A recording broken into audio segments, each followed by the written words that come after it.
स्वागत है दोस्तों। जब तक पहली बार एडिट कर रहे हैं तो चैनल को सब्सक्राइब करने के साथ साथ बेल आइकन को दबाना ना भूलें। दोस्तों, पेडागोजी ईवीएस पेडागोजी यानी पर्यावरण अध्ययन का पेडागोजी सेक्शन का दूसरा वीडियो लेक्चर है, जिसमें आपके लगभग 15 नंबर के पेडागोजी जो है इसी से फंसने वाले हैं दोस्तों, क्योंकि ये प्रीवियस के इंपॉर्टेंट क्वेश्चन है। ठीक है दोस्तों, तो वीडियो में लास्ट तक बनेगा। सीधे चलते हैं हम लोग प्रश्न की ओर। दोस्तों, वीडियो अच्छा लगे तो दोस्तों वीडियो को लाइक करिएगा और अपने दोस्तों में शेयर करिएगा। ठीक है, बहुत ज़्यादा मात्र। ठीक है, पहला प्रश्न देखिए क्या कह रहा है। कक्षा 5 की ईवीएस की पाठ्य पुस्तक के किसी पाठ में सोचिए और चर्चा कीजिए भाग में नीचे दिया गया कथन लिखा है।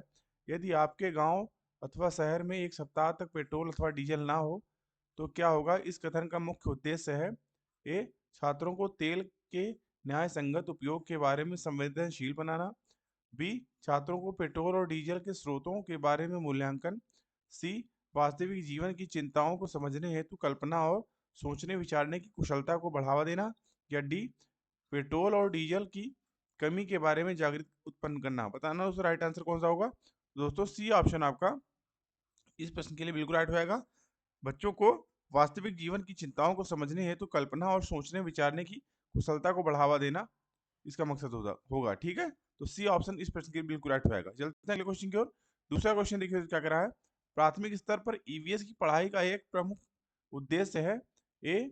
विषय की मूल संकल्पनाओं की गहन समझ विकसित करना। बी. अगले स्तर के अध्ययन के लिए विद्यार्थियों को तैयार करना। सी. कक्षा की पढ़ाई को शिक्षार्थी के विद्यालय के बाहर से जीवन से संबंधित करने में सहायता करना। या डी.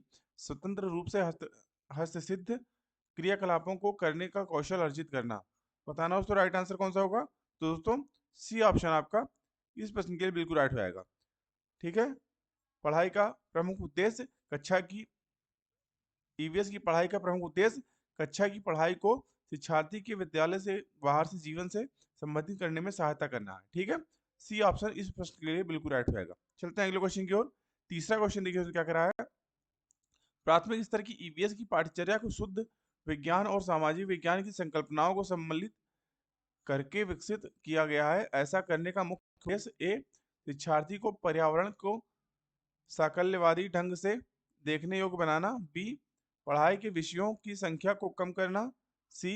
विद्यार्थी के बस्ते का बोझ कम करना। या डी. विषय अध्यापकों की आवश्यकता को कम करना। बताना दोस्तों राइट आंसर कौन सा होगा। तो दोस्तों, ए ऑप्शन आपका शिक्षार्थी को पर्यावरण को साकल्यवादी ढंग से देखने योग्य बनाना इस प्रश्न के बिल्कुल राइट आंसर हो जाएगा। ठीक है, चलते हैं अगले क्वेश्चन की ओर। चौथा क्वेश्चन देखिए तो क्या कह रहा है। सामाजिक विज्ञान के संदर्भ में पर्यावरण अध्ययन पढ़ने का निम्नलिखित में से कौन सा उद्देश्य नहीं है। ए. इसे बच्चों को मुख्य शब्दावली की सही परिभाषा याद करने योग्य बनाना चाहिए। बी.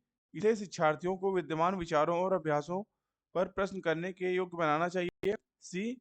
इसे बच्चों को समाज के एक जिम्मेदार सदस्य के रूप में बढ़ने के योग्य बनाना चाहिए। या डी. इसे बच्चों को संस्कृत अभ्यासों में विविधता का सम्मान करने योग्य बनाना चाहिए। बताना उसका राइट आंसर कौन सा होगा। तो दोस्तों, ए ऑप्शन आपका इसे बच्चों को मुख्य शब्दावली की सही परिभाषा याद करने योग्य बनाना चाहिए, यह जो है इस प्रश्न के लिए बिल्कुल राइट आंसर हो जाएगा, क्योंकि इसमें पूछा गया है उद्देश्य कौन सा नहीं है। ठीक है, इस हिसाब से ए ऑप्शन इसमें राइट हो जाएगा। ठीक है, चलते हैं अगले क्वेश्चन की ओर। पांचवा क्वेश्चन देखिए तो क्या कह रहा है। एनसीईआरटी की पाठ्य पुस्तक में पर्यावरण अध्ययन को उच्च प्राथमिकता और स्थान दिया गया है। ए. अधिक संख्या में अभ्यास प्रश्नों को शामिल करने के लिए। बी. विषम की आधारभूत संकल्पनाओं की व्याख्या करने के लिए। सी. चिंतन और विस्मय के लिए शिक्षार्थियों को अवसर उपलब्ध कराने के लिए। या डी. तकनीकी शब्दावली की सटीक परिभाषाएं उपलब्ध कराने के लिए। बताना दोस्तों राइट आंसर कौन सा होगा। तो दोस्तों, सी ऑप्शन आपका चिंतन और विस्मय के लिए विद्यार्थियों या शिक्षार्थियों को अवसर उपलब्ध कराने के लिए। ठीक है, सी ऑप्शन इस प्रश्न के बिल्कुल राइट होगा। ठीक है, चलते हैं अगले क्वेश्चन की ओर। छठा क्वेश्चन देखिए तो क्या कर रहा है। को छोड़कर बच्चे के विकास को आकार देने वाले वातावरणीय कारकों में निम्नलिखित सभी शामिल हैं। ए. शिक्षा की गुणवत्ता। बी. पौष्टिकता की गुणवत्ता। सी. शारीरिक गठन। डी. संस्कृति। बताना उसको राइट आंसर कौन सा होगा। तो दोस्तों, सी ऑप्शन आपका शारीरिक गठन जो है इस प्रश्न के लिए बिल्कुल राइट आंसर होगा, ठीक है, क्योंकि इसमें बोला गया है कि इसमें से कौन सा ऑप्शन ऐसा है जिसे छोड़कर बाकी जो है वातावरणीय कारकों के लिए निम्नलिखित सभी शामिल है, ठीक है। तो शिक्षा की गुणवत्ता शामिल है, पौष्टिकता की गुणवत्ता शामिल है, संस्कृति शामिल है, ठीक है। शारीरिक गठन जो है नहीं शामिल है, इसीलिए सी ऑप्शन इस प्रश्न के लिए बिल्कुल राइट होगा, ठीक है। चलते हैं अगले क्वेश्चन की ओर। 7वां क्वेश्चन देखिए तो क्या कह रहा है, कक्षा में एक प्रभावी शिक्षण अधिगम प्रक्रिया होती है जब शिक्षक बच्चों के ज्ञान को पढ़ाई जाने वाली नई संकल्पना के साथ जोड़ने में सहायता करता है। इसके पार्श्व में निहित उद्देश्य है को बढ़ावा देना, ए शिक्षार्थी स्वायत्तता, बी पुनर्बलन, सी ज्ञान का सहसंबंध एवं स्थानांतरण, डी व्यक्तिगत भिन्नताएं। बताना उसका राइट आंसर कौन सा होगा। तो दोस्तों सी ऑप्शन आपका ज्ञान का सहसंबंध एवं स्थानांतरण बिल्कुल राइट आंसर हो जाएगा इस प्रश्न के लिए, ठीक है, सी ऑप्शन, ठीक है। चलते हैं अगले क्वेश्चन की ओर। 8वां क्वेश्चन देखिए तो क्या कह रहा है, वायु हर जगह है प्रकरण पर पढ़ाते समय एक शिक्षक विद्यार्थियों से निम्नलिखित प्रश्न पूछता है। पहला, क्या मृदा में वायु है। दूसरा, क्या पानी के अंदर वायु है। तीसरा, क्या हमारे शरीर में वायु है। चौथा, क्या हमारी हड्डियों में वायु है। बताना उसका राइट आंसर कौन सा होगा, ठीक है। शिक्षक निम्नलिखित में से कौन सा कौशल विकसित करने का प्रयास कर रहा है। ए ऑप्शन देखिए वर्गीकरण कौशल, बी चिंतन कौशल, सी संवेगात्मक कौशल, या डी अवलोकन कौशल। बताना उसका राइट आंसर कौन सा होगा। तो दोस्तों बी ऑप्शन आपका चिंतन कौशल जो है बिल्कुल राइट आंसर होगा इस प्रश्न के लिए, ठीक है, ठीक है। शिक्षक चिंतन कौशल विकसित करने का प्रयास कर रहा है, ठीक है। चलते हैं अगले क्वेश्चन की ओर। 9वां क्वेश्चन देखिए क्या कह रहा है, निम्नलिखित कथनों में से कौन सा प्राथमिक स्तर पर पर्यावरण अध्ययन पढ़ाने का उद्देश्य नहीं है। ए बच्चों पर आकलन के लिए शब्दावली और परिभाषाओं का बोझ डालना, बी जीवन और पर्यावरण से सरोकार रखने वाले मूल्यों को आत्मसात करना, सी प्राकृतिक व सामाजिक वातावरण के बारे में उत्सुकता जगाना, या डी बच्चों को खोजने की क्रियाओं में लगाना तथा व्यवहारिक क्रियाएं करवाना जो संज्ञानात्मक और मनस्चालक कौशलों के लिए विकास में सहायक होती है, ठीक है। बताना उसका राइट आंसर कौन सा होगा।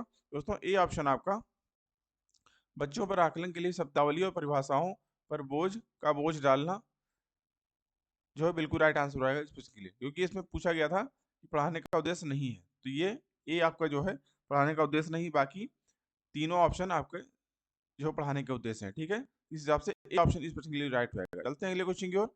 10th क्वेश्चन देखिए तो क्या कह रहा है, निम्नलिखित में से कौन सा प्राथमिक विद्यालय पर्यावरण अध्ययन पढ़ाने का उद्देश्य निरूपित है। ए अपने ज्ञान का विस्तार करने के लिए बच्चों को सूचना देने की उन्हें कौन सी पुस्तकें पढ़नी चाहिए। बी विद्यालय में बच्चों के अनुभवों को बाहरी दुनिया से जोड़ना, सी बच्चों को तकनीकी शब्दावली और परिभाषाओं से परिचित कराना, या डी पर्यावरण अध्ययन से संबंधित तकनीकी शब्दों का आकलन।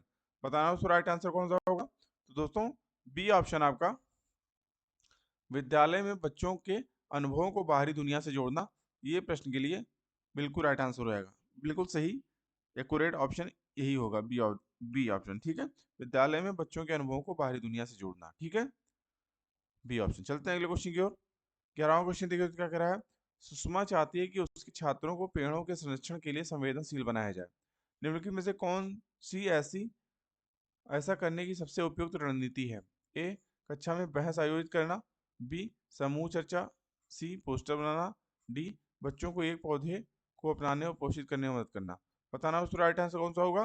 दोस्तों डी ऑप्शन आपका बच्चों को एक पौधे को अपनाने और पोषित करने में मदद करना बिल्कुल राइट आंसर रहेगा इस प्रश्न के लिए, ठीक है। चलते हैं अगले क्वेश्चन की ओर। 12वां क्वेश्चन देखिए क्या कह रहा है, अभय ने अपने छात्रों से उन बीमारियों पर समूहों में एक सर्वेक्षण करने के लिए कहा कि जिनसे उनके पड़ोस के लोग पीड़ित थे। पाठ्यपुस्तक सर्वेक्षण का उल्लेख नहीं किया गया है। इस शिक्षण अधिगम की रणनीति के लिए कौन सा विकल्प प्रासंगिक नहीं है। ए इसने समुदाय के साथ बातचीत करने का अवसर प्रदान किया, बी इससे बच्चों को वास्तविक जीवन के साथ सीखने में मदद मिली, सी इसने बच्चों को डेटा हैंडलिंग समझने और एक साथ काम करने में सक्षम बनाया, या डी इससे समुदाय को उन बीमारियों को समझने में मदद मिली जिनसे वे पीड़ित थे। बताना उसका राइट आंसर कौन सा होगा। तो दोस्तों सी ऑप्शन आपका इसने बच्चों को डेटा हैंडलिंग समझने और एक साथ काम करने में सक्षम बनाया, ठीक है। इस हिसाब से सी ऑप्शन आपका इस प्रश्न के बिल्कुल राइट होगा, ठीक है। चलते हैं अगले क्वेश्चन की ओर। 13वां क्वेश्चन देखिए दोस्तों क्या करा है, आपातकालीन परिस्थितियों के बारे में बात करने के लिए प्रिया ने बच्चों के अनुभव पूछे जब उन्हें कभी आपात स्थिति का सामना करना पड़ा। बच्चों की ने आग, बिजली के झटके और सड़क दुर्घटनाओं के साथ अपने अनुभव सुनाए। उन्होंने प्रश्न पूछे, उनकी मौजूदा समझ का आकलन किया और समाचार पत्रों से सड़क सुरक्षा विज्ञापनों जैसे संसाधनों का उपयोग करके सुरक्षा पहलुओं पर चर्चा की और क्रमशः आग और बिजली के झटके पर सुरक्षा दिशा निर्देशों पर चर्चा करने के लिए एलपीजी और इलेक्ट्रिक बिल का इस्तेमाल किया। प्रिया द्वारा अपनाया गया सबसे उपयुक्त दृष्टिकोण कौन सा है? ए संज्ञानात्मक दृष्टिकोण, बी अनुभवात्मक दृष्टिकोण, सी अन्वेषण दृष्टिकोण, डी मानवतावादी दृष्टिकोण। बताना उसका राइट आंसर कौन सा होगा? तो दोस्तों बी ऑप्शन आपका अनुभवात्मक दृष्टिकोण जो है बिल्कुल राइट आंसर रहेगा इस प्रश्न के लिए। ठीक है, ठीक दोस्तों, चलते हैं अगले क्वेश्चन की ओर। 14वां क्वेश्चन देखिए दोस्तों क्या करा है, किस राष्ट्रीय पाठ्यचर्या फ्रेमवर्क एनसीएफ ने प्राथमिक पर एक एकीकृत पाठ्यचर्या क्षेत्र के रूप में पढ़ाए जाने के लिए पर्यावरण अध्ययन की सिफारिश की? ए एनसीएफ 2005, बी एनसीएफ 1988, सी एनसीएफ 2000, डी एनसीएफ 1975। बताना उसका राइट आंसर कौन सा होगा? दोस्तों ए ऑप्शन आपका एनसीएफ 2005 जो है बिल्कुल राइट आंसर हो जाएगा। ठीक है, एनसीएफ 2005 जो है वो एकीकृत पाठ्यचर्या के रूप में पढ़ाए जाने के लिए पर्यावरण अध्ययन की इसने सिफारिश करी। ठीक है, तो ए ऑप्शन आपका इस प्रश्न के लिए बिल्कुल राइट होगा। चलते हैं अगले क्वेश्चन की ओर। और दोस्तों इस वीडियो का ये लास्ट क्वेश्चन है, पर्यावरण अध्ययन पाठ्यक्रम बच्चों की समग्र शिक्षा का कारण बन सकता है यदि यह है? ए एकीकृत, बी समावेशी, सी विषयगत, डी उपरोक्त सभी। बताना उसको राइट आंसर कौन सा होगा? दोस्तों डी ऑप्शन आपका बिल्कुल राइट आंसर रहेगा, उपरोक्त सभी। पर्यावरण अध्ययन पाठ्यक्रम बच्चों की समग्र शिक्षा का कारण बन सकता है यदि यह एकीकृत, समावेशी एवं विषयगत हो। ठीक है, तो इस हिसाब से जो है डी ऑप्शन इस प्रश्न के लिए बिल्कुल राइट होगा, हो जाएगा। ठीक है दोस्तों, आशा करता हूँ वीडियो अच्छा लगा होगा। दोस्तों वीडियो अच्छा लगा तो वीडियो को लाइक करिए एवं अगर आपने अभी तक हमारे चैनल को सब्सक्राइब नहीं किया है तो हमारे चैनल को सब्सक्राइब करिए एवं बेल आइकन भी ऑन कर लीजिए, जिससे हमारे चैनल पे आने वाले सभी प्रकार के वीडियोस के नोटिफिकेशन आपको टाइमली मिलते रहे। ठीक है, मिलते हैं दोस्तों नेक्स्ट वीडियो में, तब तक के लिए थैंक यू, जय हिंद।